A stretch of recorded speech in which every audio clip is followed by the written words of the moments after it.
Hello students, তোমরা যারা গৌরবঙ্গ ইউনিভার্সিটির আন্ডারে সেকেন্ড সেমিস্টারে ছাত্রছাত্রী আছো এবং তোমাদের ইতিহাস সাবজেক্টটা মাইনর কোর্স হিসেবে আছে, আজকের ক্লাসটা তোমাদের জন্য খুবই গুরুত্বপূর্ণ।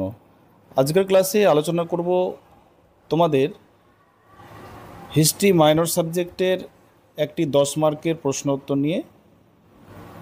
অর্থাৎ তোমাদের যে 3 নম্বর মডিউলটা আছে, এই 3 নম্বর মডিউল থেকে কোন প্রশ্নটা তোমাদেরকে পড়তে হবে এবং যে প্রশ্নটা নিয়ে আমি আলোচনা করব সেটা মোস্ট ইম্পর্ট্যান্ট, অর্থাৎ পরীক্ষায় তোমাদের এই প্রশ্নটা থাকবে।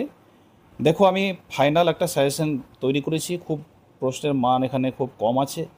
যেমন মডিউল 1 থেকে মাত্র 2টি প্রশ্ন রেখেছি, এই 2টি প্রশ্ন পরীক্ষায় থাকবে। তারপরে মডিউল 2 নম্বরে এখানেও 2টি প্রশ্ন রেখেছি, এই 2টি প্রশ্নের মধ্যে একটা যে কোনো থাকবে।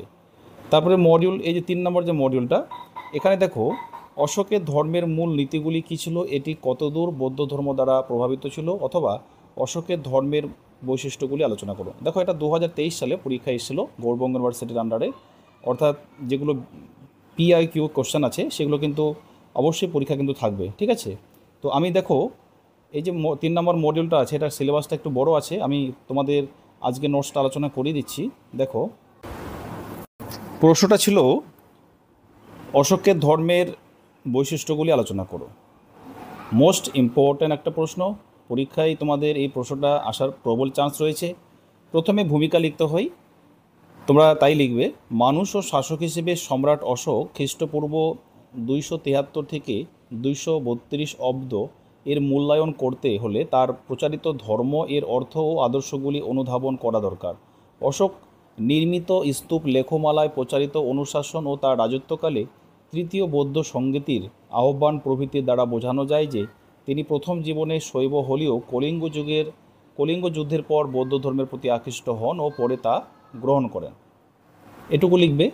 তারপরে এখানে ধর্মের অর্থ, প্রাচীন পালি ও সংস্কৃত সাহিত্যে ধন্য, মানে এটা ধন্য হয়ে গেছে, এখানে ধম্ম হবে, ঠিক আছে। এটা ময়ময়যুক্ত, এটা হবে ধম্ম।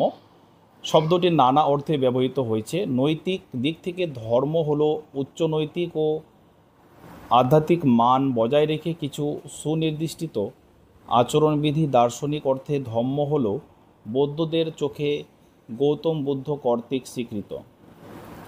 তারপরে পার্থিব অস্তিত্বের বিভিন্ন উপাদান অশোকের ধম্ম শব্দটিতে, এখানে টাইপিং মিস্টেকে ছাড়া গেছে, এটা হবে এই কথাটার অর্থ ধম্ম, অর্থাৎ ধম্ম শব্দটিকে নৈতিক দিক থেকে ব্যবহার করা হয়েছে। তার চোখে ধম্ম হলো প্রধানত নৈতিক ও সামাজিক আচরণবিধি, যার মধ্যে প্রাণী জগতও অন্তর্ভুক্ত।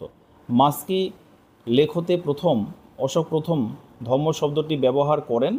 ডক্টর রাধা কুমুদ মুখোপাধ্যায় বলেন যে অশোক তার ধর্মের মাধ্যমে মানুষের ব্যক্তিজীবন ও সমাজ জীবন উভয়কেই পরিশুদ্ধ করতে চেয়েছিলেন। তিনি বিশ্বাস করতেন মানুষের ব্যক্তি জীবন ও পারিবারিক জীবন ও নৈতিকভাবে উন্নত হলে ধীরে ধীরে সমাজ জীবনও উন্নত হবে। তারপরে ধর্মের ইতিবাচক আচরণবিধি, পজিটিভ। অশোকের ধর্ম ছিল বেশ কিছু ইতিবাচক ও নেতিবাচক আচরণবিধির সমষ্টি। ইতিবাচক বিধির মধ্যে বেশ কিছু গুণের কথা বলা হয়েছে, এগুলি হলো দয়া, দান, সত্য, সুচি, ভদ্রতা, সৎকার্য, ধর্ম অনুসরণকারীদের কিছু কর্তব্য কর্মের নির্দেশ দেওয়া হয়েছে, এগুলি হলো প্রাণী হত্যা হবে, এটা খানি হত্যা হয়ে গেছে। প্রাণী হত্যা থেকে বিরত হওয়া, পিতামাতার প্রতি শ্রদ্ধা, বয়োজ্যেষ্ঠের প্রতি শ্রদ্ধা, তারপরে হচ্ছে গুরুর প্রতি শ্রদ্ধা, ব্রাহ্মণ, শ্রমণ, মিত্র, আত্মীয়দের প্রতি সুব্যবহার, অল্প ব্যয়, অল্প সঞ্চয়। ধর্মের নেতিবাচক আচরণবিধি, এখানে কি আছে, ধর্মে কিছু চারিত্রিক কলুষতা বা পাপের উল্লেখ আছে, যেমন এগুলো হিংসা, নিষ্ঠুরতা, ক্রোধ, অহমিকা, ঈর্ষা। ধর্ম অনুসরণকারীদের এগুলির ঊর্ধ্বে উঠতে হবে। তারপর ধর্মের অনুশীলন, মানে পর্যবেক্ষণ করা, ধর্ম কতটা অনুশীলন করা হচ্ছে তা দেখার জন্য অশোক পর্যবেক্ষণ বা আত্মসমালোচনার কথা বলেছেন। তিনি কিছু মানসিক গুণাবলীর কথা উল্লেখ করেছেন যেগুলি ছাড়া ধর্মের অনুশীলন অর্থহীন, এগুলি সংযম, মনের বিশুদ্ধতা, কৃতজ্ঞতা, ধর্মীয় সহিষ্ণুতা। আরেকটা বিষয় তোমাদের সঙ্গে শেয়ার করার আছে, সেটা হলো তোমরা যারা ইতিহাস মাইনর সাবজেক্টের স্টাডি ম্যাটেরিয়াল পারচেস করতে চাইছো বা সংগ্রহ করতে চাইছো, তাহলে এই যে নম্বরটা দেখতে পাচ্ছ, এই নম্বরে যোগাযোগ করে তোমরা স্টাডি মেটেরিয়ালটা তোমরা সংগ্রহ করতে পারো। তোমাদের জন্য ইতিহাস মাইনর সাবজেক্টের স্টাডি মেটেরিয়াল তৈরি হয়েছে, অবশ্যই তোমরা তোমাদের চাহিদা অনুযায়ী তোমরা সংগ্রহ করতে পারো। তারপর বলছে ধর্মের অপর দুটি বৈশিষ্ট্য হলো ধর্মীয় মতবাদের মধ্যে সহিষ্ণুতা হবে, সহিষ্ণুতা ও সমন্বয় সাধন এবং প্রাণী জগতের প্রতি দয়া প্রদর্শন।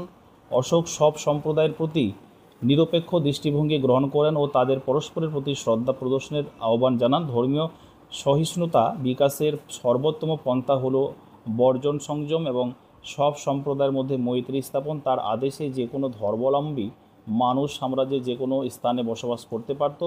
বৌদ্ধ সংঘ ছাড়াও আজীবিক ও নির্বাহ বা জৈনদের কল্যাণার্থে ধর্ম মাত্রদের নিযুক্ত করা হয়।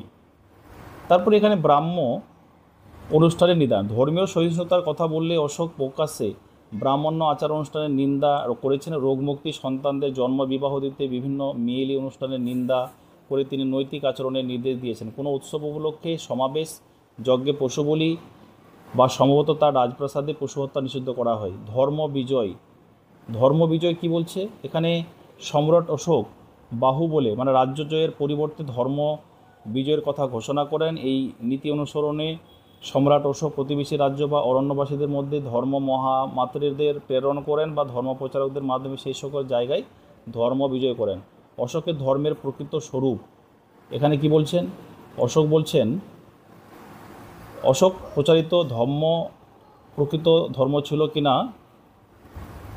তা নিয়ে ঐতিহাসিকদের মধ্যে বিতর্ক আছে। ব্যক্তিগতভাবে সম্রাট অশোক বৌদ্ধ ধর্মাবলম্বী হলেও তার প্রচারিত ধর্মে বৌদ্ধ ধর্মের বেশ কিছু মূলনীতি ফিলিপ ভিনসেন্ট স্মিথ, রাধা কুমুদ মুখার্জি প্রমুখ মনে করেন অশোকের ধর্মের মধ্যে অনুপস্থিত, যেমন আর্য সত্য, অষ্টাঙ্গিক মার্গ, নির্বাণ প্রভৃতি তার ঐতিহাসিক নীতিবোধের উপর প্রতিষ্ঠিত সুস্থ জীবনযাপন পদ্ধতির নির্দেশনামা। ব্যক্তির সব ধর্মের সারবস্তু আছে, কিন্তু ঐতিহাসিক শিখ ভান্ডারকর এর বৌদ্ধ ধর্মের আচরণবিধির সঙ্গে অশোকের ধর্মের আচরণের মিল দেখিয়ে বলেছেন অশোকের ধর্ম পুরোপুরি বৌদ্ধ ধর্ম, তবে প্রকৃত ভারে অশোকের ধর্ম ছিল একটি ব্যবহারিক সুবিধাজনক শাসক, অর্থাৎ অশোক ছিল দ্বৈত সত্তার অধিকারী। বৌদ্ধ ধর্ম ছিল ব্যক্তি অশোকের ধর্ম, আবার বৌদ্ধ ধর্ম তিনি ব্যবহার করতে চেয়েছেন মানবজাতির সামাজিক বা বৌদ্ধিক প্রেরণা হিসেবে।